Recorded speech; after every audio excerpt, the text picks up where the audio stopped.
بسم الله الرحمن الرحيم الحمد لله وكفى والصلاة والسلام على الحبيب المصطفى صلى الله عليه وعلى آله وسلم تسليما كثيرا إن الله وملائكته يصلون على النبي يا أيها الذين آمنوا صلوا عليه وسلموا تسليما رب اشرح لي صدري ويسر لي أمري واحلل عقدة من لساني يفقه قولي إخواني أخواتي السلام عليكم ورحمة الله وبركاته. Mes frères et sœurs non musulmans en humanité, c'est bon. Vous avez compris ce qu'il vous reste à faire. Lancez.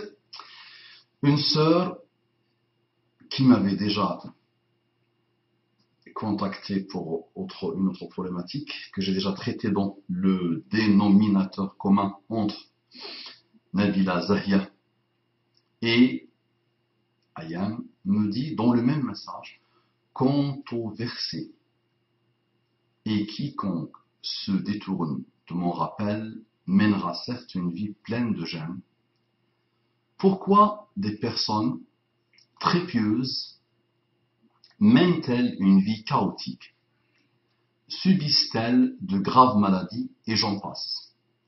Oui, je sais, ce sont des épreuves, mais ça s'oppose à ce verset.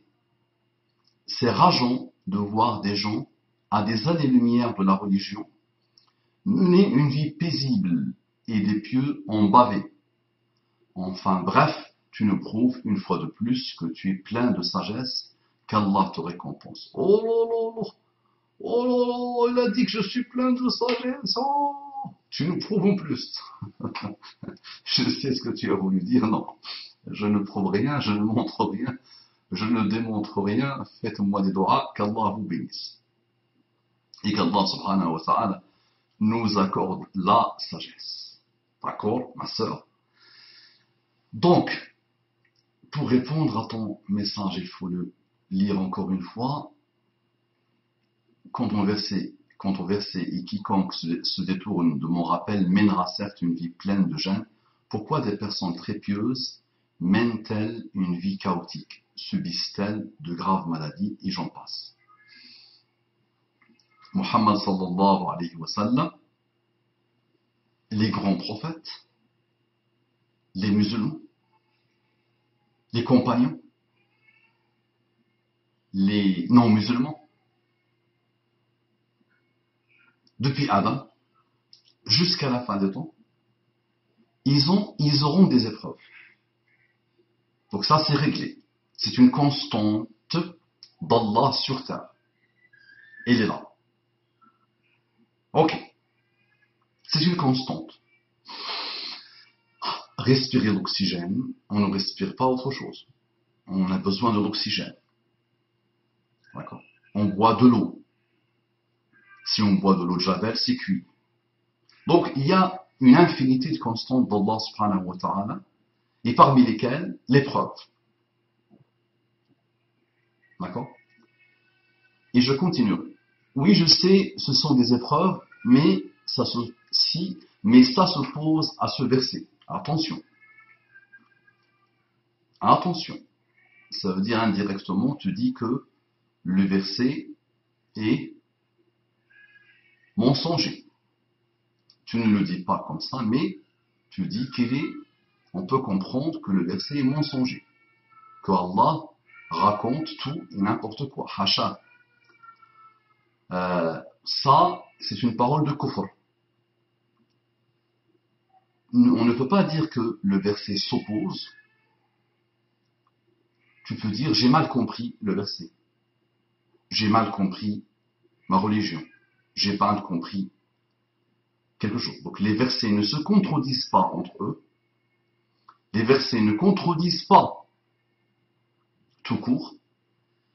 Et les versets ne contredisent pas le hadith authentique. Les hadiths authentiques. Si tu vois un semblant d'opposition, sache que tu manques de science et tu dois approfondir pour comprendre. D'accord. C'est rageant de voir des gens à des années-lumière de la religion mener une vie paisible et des pieux embavés. euh, qui t'a dit que celui qui est loin de la religion doit avoir une vie non paisible, par exemple? Tu vas me dire, c'est ce que je comprends du Coran. وَمَنْ أَعْرَضَ عَنْ ذِكْرِي فَإِنَّ لَهُ مَعِيشَةً ضَنْكًا وَنَحْشُرُهُ يَوْمَ الْقِيَامَةِ أَعْمَى. Et celui qui se détourne de mon évocation, de ma religion, de tout ce qui est la religion d'Allah subhanahu wa ta'ala, il aura. Donc toi, tu perçois que cette personne vit une vie paisible. Tu perçois ça. Tu penses qu'il vit une vie paisible. Parce que tu as catégorisé les épreuves, et puisque tu vois qu'il est bien, qu'il a une bonne maison, un beau salaire, une belle situation, et peut-être en bonne santé, photographie d'un instant T de sa vie, tu penses qu'il est comblé de paix et de bonheur, et qu'il mène une vie paisible. C'est que ça. Non. La promesse d'Allah subhanahu wa ta'ala se réalise quoi qu'il arrive. Celui qui se détourne, donc il fait d'abord ce choix de se détourner. Il décide de se détourner. Et se déploie pour se détourner d'Allah subhanahu wa ta'ala. Quelle que soit l'apparence qu'il donne, sache qu'il est en souffrance, en gêne, en tourment, en malheur infini. Sache-le. Et je t'invite à lire la vie de n'importe quelle grande personnalité que tu as observée dans ta vie. Et tu verras qu'il lui manque quelque chose, ce délice de la foi, qui fait que quelle que soit la situation, il est comblé par le lien avec Allah. La récompense, c'est pas ce que nous on perçoit de quelqu'un. La récompense, ce n'est pas ce que nous on perçoit de quelqu'un, ou ce que nous on perçoit de nous-mêmes. La récompense, c'est obtenir la satisfaction d'Allah, d'accord? Être comblé par la relation avec Allah, construire une relation avec Allah, cheminer vers Allah subhanahu wa ta'ala. Et tout ce qui tourne autour de ce lien d'amour infini, indescriptible que tu as avec Allah. D'accord? Mais c'est un type de rappel qui mérite une série entière sur l'épreuve. Et tu seras étonné, Inch'Allah. Mais là, on aborde un peu l'entrée en matière de cette série. Donc, enfin, bref, les autres qui sont pieux en bavent, donc ils souffrent. Qui te dit? Je te donne l'anecdote de Ahmad Deedat qui est sur Internet. À la fin de la vie de Ahmad Deedat, il était une sorte de tétraplégique, une sorte d'handicapé, qui ne pouvait plus parler, qui ne pouvait plus, donc qui souffre, qui avait un problème de santé. Et il avait trouvé un type de langage, de discussion avec son fils ou avec les personnes qui étaient avec lui. Et il disait, j'ai vécu tant d'années, 70 ans en très bonne santé, et 4 ou 5 années où je suis un peu éprouvé par la maladie. Il s'est rappelé de ces 70 ans de force et de. Souvent, jeune femme, souvent quand on a la santé, on oublie parfois le lien avec Allah subhanahu wa ta'ala. On le néglige parfois. On est parfois indifférent. On parle de la ni'ma, de bienfait, et on oublie le mun'am, celui qui donne le bienfait. On vit dans le ni'ma, on vit dans le bienfait, mais on est insouciant par rapport à celui qui donne ni'ma. Et on peut expliquer, détailler. Mais je résume un peu, Inch'Allah. Qui te dit, jeune femme, que Ahmad Deedat allongé comme ça, une sorte de tétraplégique, n'est pas dans un bonheur inimaginable? Et c'est pas qui te dit, c'est que je suis sûr et certain, et de toute façon, on le voyait, alhamdoulilah, sur lui, et sur ce qu'il exprimait, qu'il était comblé peut-être beaucoup plus que les 70 ans qu'il a menés en tant qu'un très bel orateur, en tant que quelqu'un qui maîtrisait le verbe, en tant que quelqu'un qui faisait des choses et qui se déployait corps et âme. Donc, finalement, dans l'épreuve et dans le khayr, dans le mal et dans le khayr au niveau de l'épreuve, qu'est-ce qui compte finalement? Sortir de l'épreuve mal, sortir de l'épreuve bien, l'observer et utiliser les deux, épreuve de bien, épreuve de mal, pour élever le lien avec Allah subhanahu wa ta'ala et pour continuer à cheminer vers Allah subhanahu wa ta'ala. Et je te donne un verset. Une interprétation de la parole d'Allah, parce que la parole d'Allah c'est celle qui est en arabe littéraire. Ça c'est juste l'interprétation de la parole d'Allah subhanahu wa ta'ala. Donc il dit, et nous n'avons attribué l'immortalité à nul homme avant toi.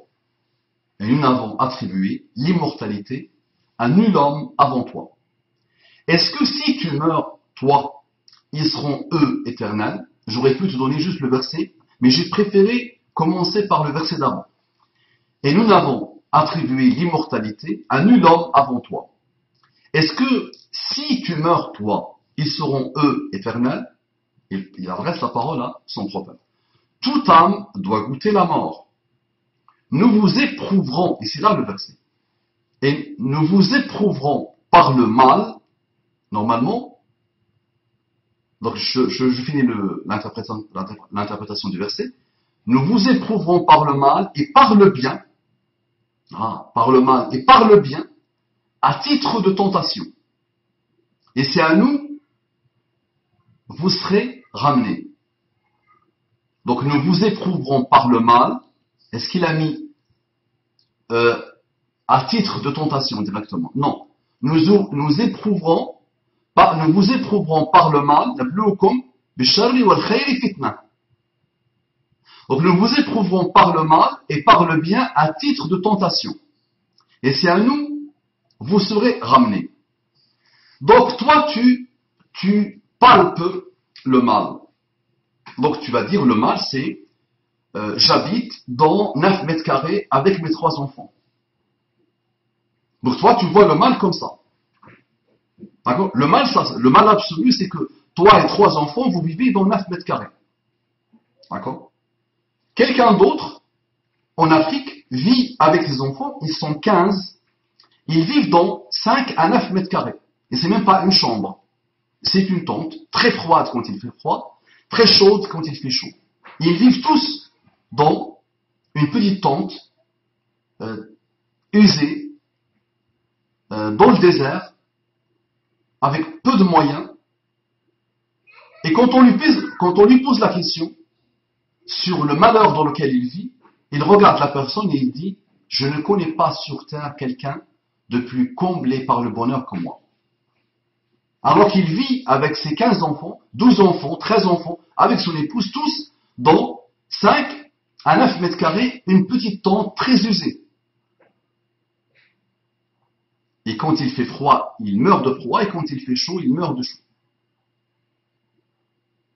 Et il doit faire des kilomètres, des kilomètres, des kilomètres pour aller chercher à boire, par exemple. Et donc tout est relatif finalement dans le mal. Et globalement, tu vas voir l'Inde. Quand tu vois l'Inde, la pauvreté au niveau de l'Inde dépasse l'entendement. Mais tu verras que partout dans le monde, quand il y a des choses que nous on perçoit comme pauvreté, comme mal, des gens le vivent avec bonheur sans limite. Et plus ils n'ont pas beaucoup de liens avec le bas monde, plus ils sont comblés. Je te donne une indication sur une émission qui va t'aider à comprendre. Inch'Allah, si tu ne comprends pas ce que j'essaie de te dire. Rendez-vous en terre inconnue. Des gens riches, des gens bourgeois, des gens pleins de, entre parenthèses, bonheur, partent rencontrer des gens extraordinairement pauvres, qui n'ont rien à voir avec le monde, qui vivent hors du monde et hors du temps, mais qui sont comblés par le bonheur. D'accord? En général, ce que nous prenons comme bien, comme mal, la majorité écrasante des gens le vivent. Et finalement, le vivent même bien. Le sentent même pas. et tu les vois sereins, stables. Ils ne savent pas ce que c'est que la dépression nerveuse. Ils ne savent pas ce que c'est que le suicide. Ils sont tous les jours comblés. Ils vivent à plein dents, ils craquent à plein dents, seconde par seconde. Alors que pour celui, le caméraman, le photographe qui part d'ici, plein de nourriture, plein de bonheur, plein de khayr, plein de bien, les filmer là-bas, lui-même il est en souffrance continue par rapport à sa situation à lui. Donc, dans l'interprétation, il nous dit, toute âme doit goûter la mort, nous vous éprouvons par le mal et par le bien. Donc le mal, finalement, les gens le vivent. Plus, et c'est là le plus important, plus ils sont connectés avec Allah, plus ils le vivent excellemment bien.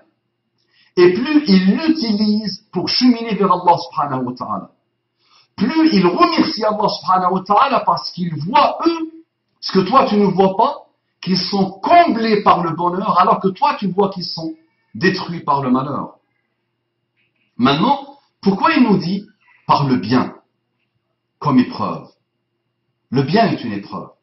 Donc le palais que tu as est une épreuve. La santé que tu as est une épreuve. La vie que tu as est une épreuve. Le pouvoir que tu as est une épreuve. Toute chose finalement peut se transformer en quelque chose d'extraordinairement mauvais et mal. Et je te donne quelques indications. Tu es venu me poster ce message sur la vidéo que j'ai fait sur la tentative de suicide de Ayem. Ayem est une idole.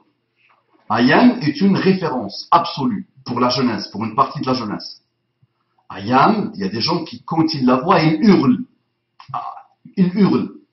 Ayem, beaucoup de monde veut être à sa place. Et beaucoup de monde aussi peut la trouver insignifiante. Mais on va dire qu'elle a un peu d'argent, qu'elle a peut-être accumulé un peu d'argent, qu'il a peut-être une bonne situation, qu'il a un très très joli corps, entre parenthèses, pour eux. Moi je trouve ça, pourquoi pas, tranquille. Donc il a finalement la beauté. Donc cette même beauté était peut-être ça qui lui a attiré tous les malheurs. Si elle était une femme, on va dire, allez, normale dans la norme de la beauté, même si, attention, dans la norme de la beauté, personnellement, je ne le trouve pas Ayem belle. Mais des gens l'ont trouvée belle quand il avait 12, 13, 14 ans peut-être. Cette même épreuve, parce qu'il nous semble, nous, bien, a été finalement une des causes de sa déchéance. Tu comprends? Le corps lui-même, souvent, le corps, quel qu'il soit, est une grande épreuve. À la base, tu as la santé. Tu as un corps, un joli corps. Regarde les acteurs et les actrices. Qu'est-ce qui se passe dès la trentaine actuellement? Qu'est-ce qui se passe dès 25 ans actuellement? Qu'est-ce qui se passe? On a un corps, on a une bonne santé, on a une épreuve qui peut sembler une épreuve bien. D'accord? On doit même, normalement pour toi, enlever le mot épreuve, parce que c'est un bien, ce n'est pas une épreuve. Mais finalement, ce corps-là, dès 20 ans aujourd'hui, dès 25 ans, on veut encore le rendre encore plus beau. Donc on modifie le nez, on modifie les joues, on modifie le front, on modifie le menton, on modifie les seins, on modifie les fesses, on modifie le ventre, on modifie les lèvres, on modifie finalement le corps.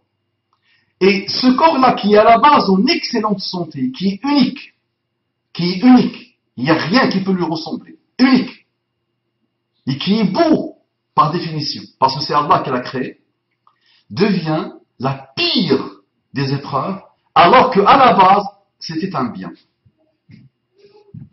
Et tu verras que plus l'âge avance, plus la vie devient une épreuve pour celui qui a l'argent, qui a le pouvoir, qui a le corps beau, et qui a. Parce que le passage du temps fait que tu te vois il y a 5 ans, tu vas te voir plus beau il y a 5 ans, plus frais il y a 5 ans. Jacques Chirac, par exemple, se voit il y a 10 ans. Il y a 10 ans ou il y a 15 ans, il avait le pouvoir. Toutes les caméras de la planète étaient autour de lui. Aujourd'hui, il est quoi? Il est dans l'automne de sa vie. Donc, quelle est l'épreuve? C'est Jacques Chirac il y a 10-15 ans ou Jacques Chirac aujourd'hui? C'est quoi l'épreuve finalement? On peut voir il y a 10-15 ans une épreuve de bien ou une épreuve de mal. C'est en fonction d'où on se place, à quel endroit on place le curseur de la foi islamique. Et on peut voir aujourd'hui l'automne de sa vie comme épreuve de bien ou épreuve de mal, en fonction de notre lien avec la foi islamique et notre lien avec le mot épreuve dans l'absolu. Donc prends finalement n'importe quelle chose qui peut être un bien à un moment donné et qui peut être perçu comme un bien, et prends n'importe quelle chose qui peut être un mal et qui peut être perçu comme un mal. Allah subhanahu wa ta'ala te dit, nous vous éprouverons par le mal et par le bien à titre de tentation. Et malheureusement la traduction ne pourra jamais correspondre au mot fitna. Mais c'est ce que j'essaie de t'expliquer. Et c'est à nous, vous serez ramenés pour le rendez-vous final, pour le jour où tu te présenteras devant Allah subhanahu wa ta'ala. Donc tu vois, jeune femme, que quelle que soit l'épreuve de bien ou l'épreuve de mal, ce n'est pas l'épreuve en elle-même que réside la chose pour ceux qui ne palpent pas et qui ne perçoivent pas ce qu'il y a derrière l'épreuve. Un exemple, un homme, je l'ai entendu directement de sa bouche dire, il était éloigné de tout. Il était éloigné d'Allah. C'était un bonhomme insouciant, indifférent, qui vivait à plein dans la vie. Et qui croquait à plein dans la vie, très loin d'Allah et des préceptes d'Allah et du pourquoi de sa création. Et il dit, ma fille est morte à 24 ans. À 24 ans, ma fille est morte. Et c'était l'épreuve qui m'a ramené vers Allah subhanahu wa ta'ala. C'est difficile. Il n'y a que ceux qui perdent leur enfant qui peuvent te décrire ce que c'est que cette épreuve. D'accord.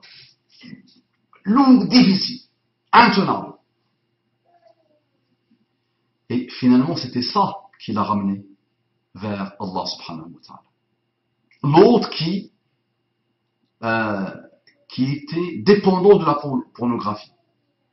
Chaque soir, il rentre du travail, il se met dans sa chambre, et il consomme, il dévore la pornographie. Alors qu'il avait une épouse, alors qu'il avait une fille. Tous les jours. Et un jour, sa fille de 5-6 ans entre dans le bureau, le voit consommer sa pornographie. Elle lui dit, vous connaissez l'histoire sur nous. Elle lui dit, une chose qui ressemble à ça. L'heure n'est-elle pas arrivée pour toi, mon père, pour que tu fasses ton repentir? Elle lui dit ça, elle quitte la chambre, elle rentre, elle se met à dormir dans sa chambre à elle. Elle rentre juste pour lui dire cette phrase, elle sort. Le lendemain matin, il entend des hurlements, sa fille est morte. Sa maman est partie la réveiller, et il la trouve morte, inanimée. Et là, il comprend que finalement, cette phrase que sa fille lui a dit, la mort de sa fille, était l'épreuve qui devait l'emmener et le ramener vers Allah subhanahu wa ta'ala. Vous connaissez tous Malik ibn Dinar. Malik ibn Dinar était un homme dur, injuste, un policier, shorti, dur, injuste, méchant, mauvais, buveur d'alcool, buveur de vin, il consommait le vin, alcoolique. Une vie malheureuse, minable, loin d'Allah subhanahu wa ta'ala. Mais il a eu une fille. Il jouait bien avec cette fille, il aimait bien cette fille, et cette fille est morte en bas âge. Et il a perdu la tête à la mort de sa fille. Et il est devenu pire qu'avant. Et un jour, il dort, il rêve d'elle. Donc j'ai expliqué ce rêve dans l'histoire sur Malik ibn Dinar dans une vidéo. Et l'histoire, c'est que cette mort-là était la cause de son repentir sincère, et il est devenu l'un des plus grands ubad, asad, adorateurs d'Allah, chez les musulmans. Quand on parle de tawbah, quand on parle de repentir sincère, quand on parle de zuhd, l'ascétisme, quand on parle du retour vers Allah subhanahu wa ta'ala, on cite toujours en premier Malik ibn Dinar. D'accord? Donc l'épreuve, jeune femme, finalement, sache que patienter et endurer devant l'épreuve, entre parenthèses, mal, c'est-à-dire dur, maladie, autre, il est beaucoup plus facile de patienter, d'endurer devant celle-là que devant celle, l'épreuve du bien. D'accord? Combien de personnes ont enduré la prison? Ils ont patienté devant la prison, devant le châtiment corporel, par exemple. Mais ils n'ont pas pu endurer, patienter devant le pouvoir, devant les postes, une fois qu'ils ont quitté les prisons. Une fois qu'on a commencé à les apprivoiser par le pouvoir, par le poste, par l'argent. Combien de personnes ont pu patienter et endurer devant les femmes? Tant qu'ils sont loin des femmes, ils disaient, moi, aucune femme pourra apprivoiser. Mais une fois qu'une femme les a mis dans sa tête, et une fois qu'ils sont mis dans une condition, finalement, de mélange avec les femmes, ils étaient les premiers à tomber dans la fornication. Et combien, à l'infini, subhanallah. Les épreuves par le bien, par ce qu'on perçoit comme bien. Alors on peut dire des choses et des choses dans cette série sur l'épreuve. Mais qu'est-ce qu'il faudra retenir finalement? Ce qu'on perçoit comme mal, ce qu'on perçoit comme épreuve de bien ou épreuve de mal, ce qu'on vit finalement comme épreuve de bien ou comme épreuve du mal. Si on est loin d'Allah, tout va nous détruire et tout va nous enfoncer. Et la meilleure des situations nous poussera vers le suicide. La meilleure des situations nous poussera vers la dépression nerveuse. Et ça, c'est le cas de la majorité écrasante des riches et des milliardaires et des stars et des starlettes. Plus on a le lien avec Allah subhanahu wa ta'ala, plus on prend l'épreuve quelle qu'elle soit, comme une provision qui nous rapproche encore et encore et encore d'Allah subhanahu wa ta'ala. Et je boucle ce petit rappel sur l'épreuve avec ce hadith du prophète sallallahu alayhi wa sallam, Ajaban li amri al-mu'min. Je vais vous le lire en français. L'affaire du croyant est étonnante. Tout ce qui lui arrive est un bien pour lui.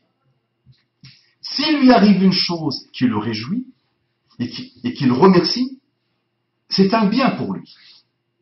Et s'il lui arrive un mal et qu'il patiente, c'est un bien pour lui. Et ceci n'est possible que pour le croyant. إذا أصابته سراء شكر وإذا أصابته ضراء صبر. Donc l'affaire du croyant est étonnante. Tout ce qui lui arrive est un bien pour lui.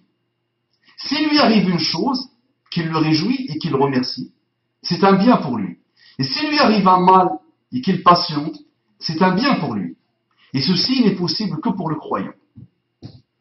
Cet état de foi, ce lien avec Allah subhanahu wa ta'ala, cet amour affectif infini que tu développes avec ton Créateur, fait de toi quelqu'un qui avance, dressé, déployé, quelle que soit la situation.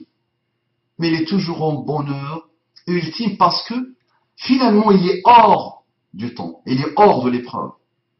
Il n'est même pas dedans. Il arrive à développer cette capacité à se détacher finalement, à se quitter pour être toujours en compagnie d'Allah subhanahu wa ta'ala.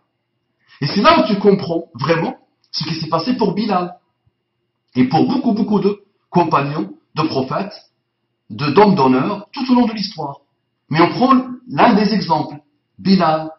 Rappelle-toi, toi tu l'as vu dans le messager, ça a duré quelques minutes. Mais finalement, comment ça s'est produit? On l'a mis dans le désert, dans la chaleur totale, des jours et des jours et des jours. On a posé des pierres sur lui, un grand rocher sur lui. On l'a frappé, on l'a fouetté, on l'a dénigré, on l'a insulté, on l'a rabaissé, on l'a humilié.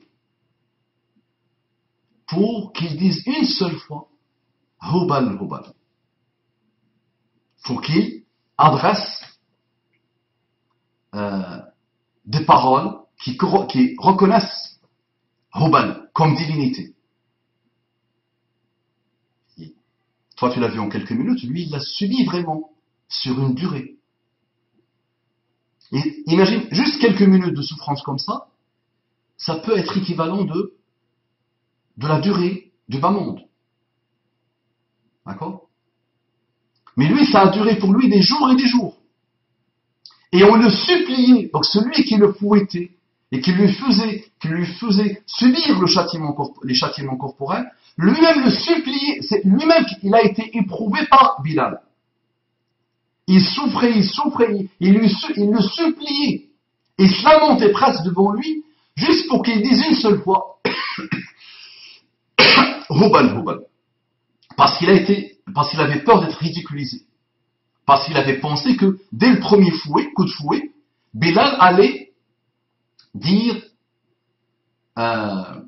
cette parole mauvaise. Alors que la religion d'Allah peut autoriser Bilal à dire sous la contrainte une parole qu'il ne veut pas dire parce que son cœur est à la foi. Malgré ça, Bilal n'a pas voulu. Et il a enduré cette souffrance totale. Mais à ce moment-là, Bilal n'était même plus dans le monde, jeune femme. Il était dans un lien extraordinairement puissant avec Allah subhanahu wa ta'ala. Donc l'épreuve, à ce moment-là, devient un délice, devient un bonheur, devient la plus belle chose qui peut arriver à la personne. Alors que nous, on perçoit autre chose. D'accord? Qu'Allah subhanahu wa ta'ala nous accorde ces hauts degrés. Ça marche? Rien à rajouter. Non, jeune femme. La ilaha illallah, la ilaha illallah, la ilaha illallah. Assalamu alaikum wa rahmatullahi wa barakatuh.